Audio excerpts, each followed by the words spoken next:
रामराम शेतकरी मित्रांनो, पाहुयात काल भारतामधून बांगलादेशमध्ये किती कांदा गाड्यांची एक्सपोर्ट झाली, तसेच त्या एक्सपोर्ट कांद्याला काल बॉर्डरवरती काय बाजारभाव निघाले, बाजारभावामध्ये काल काय बदल झाले याची सविस्तर माहिती आपण या व्हिडिओमध्ये जाणून घेणार आहोत। त्यासाठी मित्रांनो आपल्याला व्हिडिओ संपूर्ण पाहायचा आहे। तर मित्रांनो, काल गोजेडांगा बॉर्डर येथून 36 गाड्यांची एक्सपोर्ट ही झालेली आहे।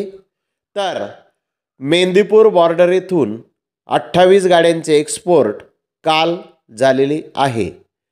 हिली बॉर्डर येथून 2 गाड्यांचे एक्सपोर्ट काल झालेली आहे। अशा तिन्ही ठिकाणाहून मिळून टोटल 66 गाड्यांचे एक्सपोर्ट काल भारतामधून बांगलादेशमध्ये झालेली आहे। यामध्ये मध्य प्रदेश येथील कांदा होता, नगर नाशिक जिल्ह्यातील कांदा होता, साऊथ येथील कांदा होता, राजस्थान अलवरचा कांदा होता, तसेच गुजरातचा कांदा यामध्ये होता।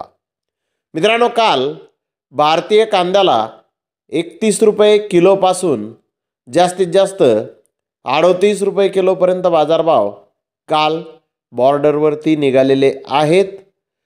मागील बाजाराच्या तुलनेमध्ये काल कांद्याच्या भावामध्ये किलो मागे 4 ते 5 रुपयांची घसरण बाजारभावामध्ये बॉर्डरवरती झालेली आहे। तर धन्यवाद मित्रांनो, आपण माझा व्हिडिओ शेवटपर्यंत पाहिल्याबद्दल। व्हिडिओ आवडल्यास लाईक करा, शेअर करा।